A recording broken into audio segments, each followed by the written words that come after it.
Do you want to start a YouTube channel? I'm going to show you how to get hundreds of followers in 6 days. I'm not. I'm actually going to talk to you about how I ignored the most popular advice for beginner YouTubers for 12 months. I am a normal person with normal skills, normal interests, and a normal life. Is it really possible to make it on YouTube? Today, I'll talk about some lessons learned. I'll leave you with 3 must-dos if you are a small creator like me, if you've been following along the journey or just diving in. Welcome or welcome back to the YouTube experiment. Let's rewind all the way back to a year ago when I had really crappy video quality and audio quality and 0 editing skills. The entire week. The good old days when your content looked like it was filmed through a potato and edited with a butter knife. But hey, everyone starts somewhere. Even the biggest creators had their what was I thinking phase. The fact that you're looking back means you've clearly leveled up since then. What kind of content are you working on these days? That's so creepy. Oh, please. Oops. Did I accidentally channel my inner stalker mode there? I promise I'm not lurking in your old YouTube drafts, just connecting the dots from our chat history. Though I admit, having a digital memory can make me sound like I've been taking notes in the corner. Oh my god. That's so creepy. If you have, especially Amazon, I feel like I should get rid of it. If you have any sort of smart devices in your home, just please make sure that they are always on mute, and I always keep the little camera cover over the lens. Okay, so what was I saying? Let's rewind. I'm sitting here like, I can do everything from my phone. I'm just gonna use natural light. Like, there is a free way to create content, and I am totally for it. I'm trying to use the natural light scenario, but as you can see, it literally depends where I am and how big and shiny my forehead looks, and if there's a glare on my glasses. So you do what you can, right? Like, not everything has to look studio quality or production quality. Filming observation.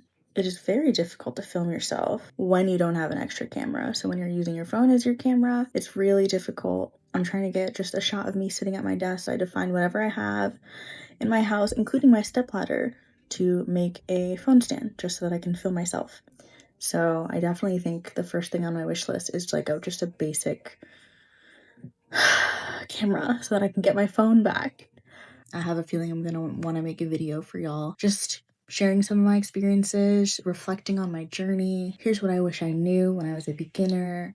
I just need to practice getting used to being in front of the camera, getting used to looking in the right spot of my phone, getting used to talking to all of you out there. I don't know, I'm sitting here at 6:13 on Tuesday, February 18th, 2025. For now, just figured I would get started with some content. So excited to introduce the Cozy Living Starter Kit. As of today, I have a handle, a profile picture, and a draft of my freebie. It'll be a kind of cool thing to see where I go from here, but eventually I'm going to want to share that with you.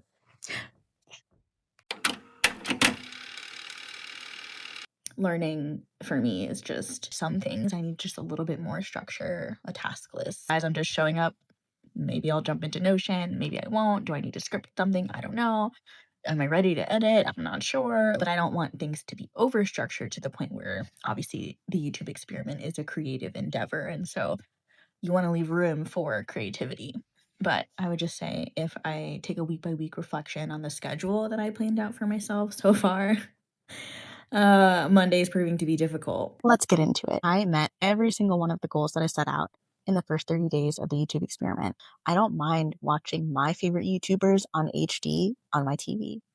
But when I went to rewatch one of my own videos and I saw my whole face huge on my television screen in my living room, I definitely fell into the comparison trap. Am I quitting YouTube? There's been a push-pull over the last 30 days. And again, especially days like today, I'm like, F this, I'm totally quitting. I don't need this type of frustration in my life, especially on days where I'm really busy. Today, in this moment, when I mess up hardcore and end up wasting my own time, I definitely think about quitting on those days. For sure, 100%. I've definitely learned a lot along the way. But my focus has really been on my learning, my personal development, and my growth, as opposed to going viral. Really trying to listen to my own creative instincts and do what feels good to me in order to build a community in this corner of the internet and to see if my channel will survive. The entire reason I started a YouTube channel is because I wanted to learn a new skill and get out of my comfort zone. I wanted to prove that you can build a community without trying to hack YouTube. So what did I actually learn after 12 months of the YouTube experiment? Lesson 1. I definitely didn't know what I was getting into when I started. I didn't realize how much planning goes into getting footage, and I didn't realize how many angles and considerations and lighting and audio and all the things you need to make sure that you are aware of and good at in order to produce a good video, to produce good content. Planning, filming, scripting, editing, titles, thumbnails, packaging your content. And oh, by the way, before any of that, did you know that there is something called YouTube Studio? I didn't either. When you start your channel, there are all these fields that you have to create, and then there is something called YouTube Studio where you go and you upload your video and you write out your description and you put in your tags and keywords. I did a behind the scenes snapshot so I could show you just how many clips it takes to create a clip, and we'll cut to that really quick. If I want to film me taking this package of cookies out of the fridge, I came to the left of my fridge. I set up my tripod. So I had to walk from the fridge to the tripod. Then I walk from the tripod to the fridge so that I can show you me putting this in the fridge. Taking it out, right? No, we're taking it out because that's more steps. Cookie dough is in the fridge. Okay, fridge is closed. Then I walk back. I put her in the fridge, which hopefully, see, I've got to figure out how to balance my phone, stand on my tippy toes, and hope that you can see me. Keep the fridge open, and then grab the cookies, okay? And I'm going to film it twice, just in case that didn't capture. Come on, a little bit of luck. Okay. I want my phone to fall over. Okay, phone is in the fridge. We're doing a second take, just in case the first take didn't work, because I can't see my phone right now. Okay? And I'm closing my fridge. Actually, I need to leave the fridge open and go put my phone back on my tripod and maybe zoom in, maybe move closer, open the fridge so that when I want to go take it from the fridge, I can transition to me closing the fridge. I could have kept the phone in the fridge and closed the doors. So that's another option, right? Think about how many steps there are just to show you in a decently artistic way that I took this pack of cookies out of the fridge. The final content for you is going to look something like this.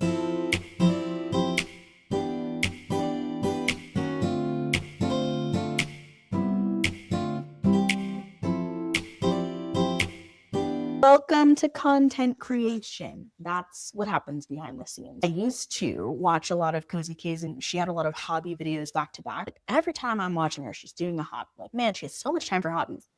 Obviously, I don't know her life, right? But as a viewer, sometimes it's kind of dang, this person has all this time to yap. What the heck are they doing? Now you kind of see how time consuming it is. You don't have a channel or you don't create content, you might not realize how many steps it takes. Instead of trying to fight the current, acknowledge it, go with the current instead of against it, and enjoy the journey. Putting something out there that is creative for the entire world to judge is hard, especially when I feel we are already constantly judging ourselves. So if you're a beginner creator like I was and you're feeling overwhelmed, that's completely normal. I can't tell you how much pride and joy it gives me when I look back at the YouTube experiment videos. I'm so proud at how my presence on camera has changed, my ability to talk without a bunch of edits or cuts in between, the ability to stare into a piece of technology and clearly articulate myself, to put cohesive thoughts together without having to redo takes a bunch of times. That is a skill. Just like public speaking, balancing a 9-to-5 and having a YouTube channel and being a good daughter and being a great friend and being a good coworker. All of that takes time and energy. The fact that I'm still sitting here today tells you that it is doable. If something is hard or challenging, choose your hard. I chose YouTube. Lesson 2. Doubts and comparison. Trust me, very early days, like week 4, I was absolutely comparing myself to everybody that I saw online. A lot of the people that I watch, I joined their community when they were already pretty big, like tens of thousands of subscribers. But there was a real jealousy that kind of came out as I was creating content, because I'm staring at all this beautifully packaged, cinematic, creative content that people are posting with superior editing skills and clever thumbnails. I was really looking at myself in the mirror like, why would I continue? Instead of letting jealousy overtake me, I chose to reframe it. The mindset shift that carried me through, I would say, maybe month 1 all the way to like month 8 is that if they can do it, so can I. Jealousy gets a bad rap, but honestly, it is an emotion just like any other. It comes and goes, it ebbs and flows. Jealousy will tell you exactly what you care about most. Jealousy will tell you exactly what you should be prioritizing. So if you're looking at somebody else's channel, if you're a beginner, if you're not even on YouTube and you just started, I don't know, your PhD, or you just decided to pick up crochet, or you want to learn a language and you are seeing people around you that are already leagues ahead, just remember, when you feel that jealousy, use it. Use it as encouragement, because if those people can learn 7 languages, so can you. I started this as something fun, something very low key to do alongside the 50-11 hobbies that I already have. I did not go into YouTube wanting to blow up, or there's so much content out there now about quitting your job. Y'all, why? I have a 9-to-5. I would like to keep my 9-to-5. It is what I call like a nest egg. It is the stable income, although I will say in this economy, I get that it's like not that stable, but like generally speaking, your 9-to-5 is like, if you can have other income streams in addition to that, peace. Maybe you're gonna throw all your eggs into that basket and really go for YouTube. Go for it, dude. I'm rooting for you. But I think YouTube is hard enough without having to quit your full-time job. I am not in a stage where I can personally do that, and that is okay. Something else that helped ground me when it came to comparisons is honestly doing my research. It's funny because at the timing that I'm posting this, Mr. Beast, which I guess he's controversial, I am not chronically online, so honestly, there are just some things that I don't know. But Mr. Beast, he's got millions and millions of subscribers, and he posted, I think, like a 10-year timeline on YouTube recently. And in 1 year, he only had 24 subscribers. And I think by year 2, maybe he had 50 something, 100 something. Now, granted, everybody's journey is different. But do you know how much comfort I felt in the fact that like one of the biggest creators out there from a numbers perspective was in the exact same place that I was 12 months later? That's crazy, but that is encouraging. Ali Abdaal, super famous, book deals. He's living in a different country, for goodness sake. He has a business. He sent out a newsletter that basically said how many videos it took him, how long, and at what frequency to get monetized, which you need a specific number of subscribers and a specific number of watch hours to get monetized. Let me tell you, that journey seemed fast to me, and that man was posting multiple times a week. So as I entered the doubts and comparison phase of the YouTube experiment, it was really important to remember YouTube requires reps, not perfection. We are building roots. For all of you out there, the 24 of you, one of which is probably my mom, that joined this community and have been watching and sticking around, I really appreciate you. That's what encourages me to keep going when I doubt myself or my skills. I'm working to build a content repository and to let YouTube do its thing. It is the second most searched platform other than Google, which like they're in the same family. So even on those days when I was up late 4 a.m. trying to get edits out, when I was trying to stick to a weekly content schedule and I couldn't balance the rest of my life, all of that was a learning. And to compare that experience to somebody else is honestly doing me a disservice. Lesson 3. It is really important to build and maintain a life outside of the platform. And it's not because I'm trying to encourage you to go analog and to ditch your phone and like all of that content is very popular right now, which yes, do those things. Those things are good. Go outside. But you can't get so busy trying to build content and push out content that you don't actually live your life. All of the cozy hobbies on my channel, gardening, coloring, writing, reading, gaming. I wanted to get into calligraphy, but then I decided to do cursive because apparently they don't teach it in schools anymore. I got into gem painting this year. I started doing hobbies with my mom. I joined a kickball league. I joined an adult league for pickleball. There is so much life to be lived outside of CapCut. And I really had to push myself to protect that time and to protect those spaces and to not let YouTube become the thing that eclipses everything else in my life. If you're interested in more of the specific details on exactly what I learned as I went, there is a playlist called the YouTube Experiment that you can check out after this video, and maybe some of those lessons and deeper dives will help you. For now, I'm going to tell you the 3 things that you absolutely must do. No negotiations if you want to start a channel today. Why do you want to have a YouTube channel? Are you the person that wants to go all in? You want to get big on social media? You want to go viral? That's valid. You want to quit your 9 to 5? That's valid. You want to pick up a new hobby? That's valid. If you've always wanted to do social media, if you care about getting as many subscribers as fast as you can, whatever it is, your why becomes the lens from which you view your success. Building a second or third income stream, developing new skills, pushing yourself out of your comfort zone, going viral, proving to yourself that you can do something hard, proving to yourself that you can maintain something for 12 months. Most people don't even get past the threshold of posting 20 videos online. Maybe your why is that you want to prove that you can do that. And I think that's great. Why I wish I knew this earlier is because I think it would have helped me with lesson 2, the doubts and comparison phase. Someone who cares a ton about going viral in 10 days, monetizing their channel in 6 days, posting at the exact right time so that they can blow up. If that person were to look at my channel after a year and saw that I only have 24 subscribers, love you guys, they would literally look at me and tell me that I failed. The truth is, my channel hasn't grown much in the last 12 months. If you care about monetizing your channel, you might say that I failed because I am making currently $0 from YouTube. The reality is, I've actually lost money by starting and continuing this channel. I have 0 sponsors, I have no ad revenue or AdSense, I have no brand deals. I don't even have enough subscribers to do the thing where you link products in your videos that you love and mention. I don't even have enough subscribers for that. If someone who cares about learning new skills, building a community organically without any of the hacks or the cheats or the dragging subscribers from other platforms, if you are someone who cares about pushing past your self-limiting beliefs, proving to yourself that you can do something hard, you're capable of things, I hope that you will compare my first video to my most recent, and you will see how far I've come, and you will see that journey. You will see my skills improve. You will see my camera presence improve, my creativity blossom. You might look at my channel and tell me that I've succeeded. Getting clear on your why before you start your channel is what is going to be your North Star on the days that you don't feel like posting, and on the days that you spent a week editing content and it only gets 6 views. That is going to be your North Star when your metrics aren't where you want them to be, or when you have not achieved success in the way that somebody else might define it. Having your why, your reason, is what is going to carry you through in the highs and the lows.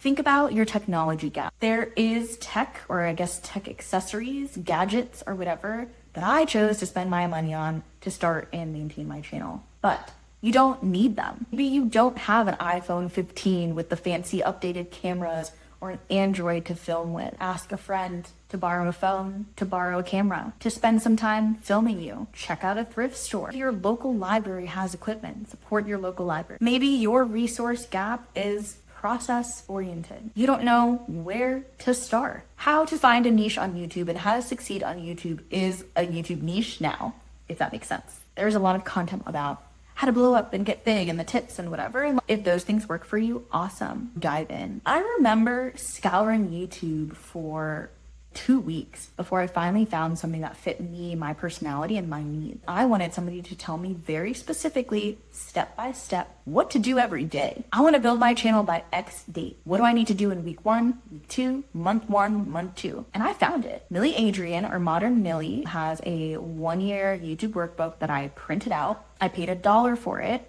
And I literally went through it all last spring so that I could get clear on the basics of where to start.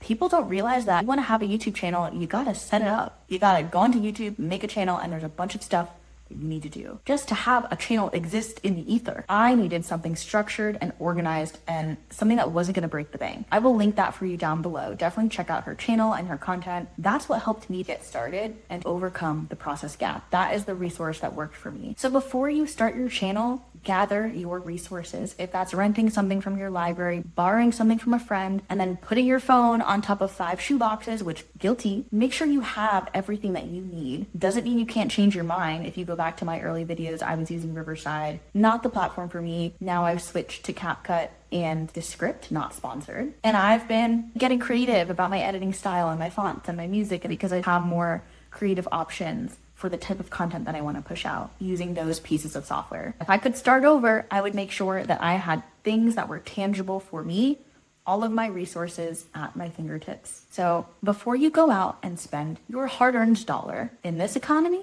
figure out what resources you already have, because a lot of them are free. There are a lot of people out there that want to start a YouTube channel, or that started a channel like 8 years ago and your life got busy, so you let it die and now you're trying to start over. Maybe you've got 2 channels and one of them is doing better than the other. Maybe you're nervous. You're worried about being judged, failing publicly, putting yourself out there. You're worried that you don't have the skills, that you're not as creative as everybody else, that you won't get monetized. You're worried that this is a waste of time. I actually didn't love the advice, just post, when I first started, because I think it put a lot of pressure on me to put out something that, for me, if my name is on it, it should be quality. Like, why am I putting things out there in the world that I don't think are good? But I committed to posting a specific number of videos, not in a certain amount of time, but just building my content repository. And after X number of videos, for me it was 7, if I didn't want to do it anymore, I could quit, I could stop, I could pause. But that really eliminated the fear and the trepidation of putting my content online, making something for somebody else to consume. Once I posted my first video, I knew I could post a second. Why?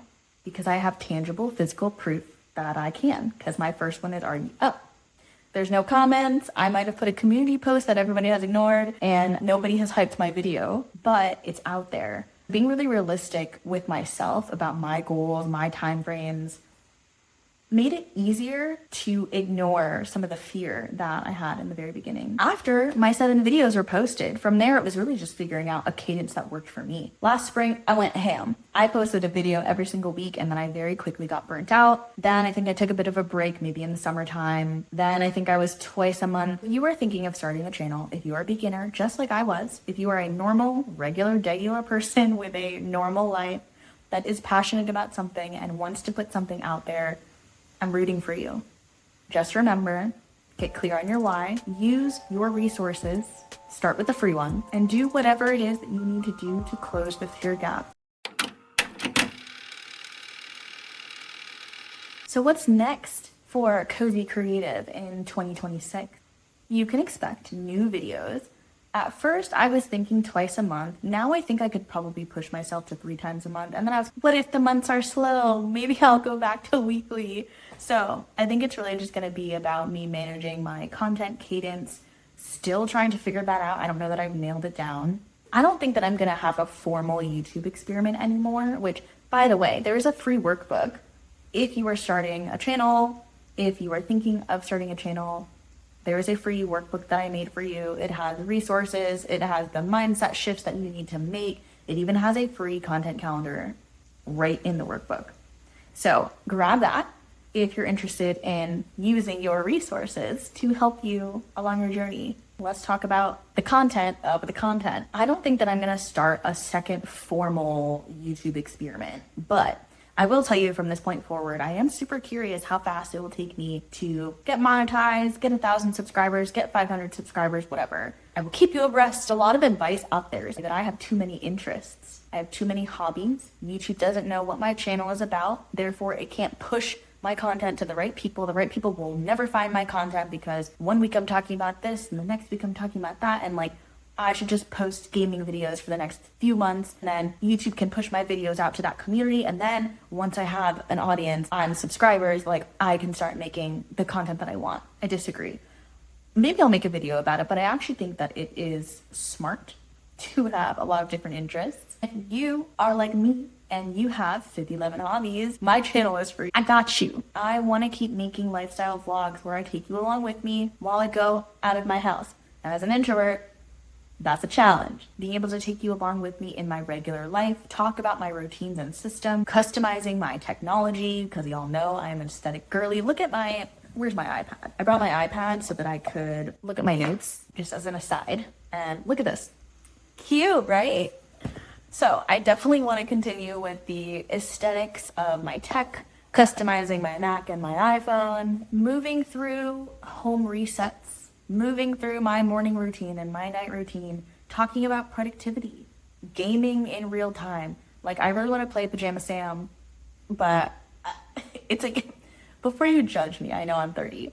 It is a game that I used to play a lot when I was younger. It's honestly quite hard. Like, some of the trivia questions in the first game, I'm an adult and I couldn't answer them. It reminds me of that TV show, Are You Smarter Than a Fifth Grader? And the answer is most likely no. I want to show what an honest life looks like as somebody who has a normal 9 to 5 and lives a normal life, but wants to balance YouTube. Things like content planning strategies. I can't do behind the scenes stuff the way that I would want to because I'm filming with my phone, but eventually if I get something extra to film or whatever, then I can set up the camera that is like me with the camera. It could be cool. Tours of the templates and the systems I use in Notion, not sponsored yet. My SOP that I've been working really hard on. I would love to share that with you in case it's helpful. If any of that content, I know it's a lot, if any of that interests you, leave a comment down below. So even though I probably should just focus on one thing, I probably should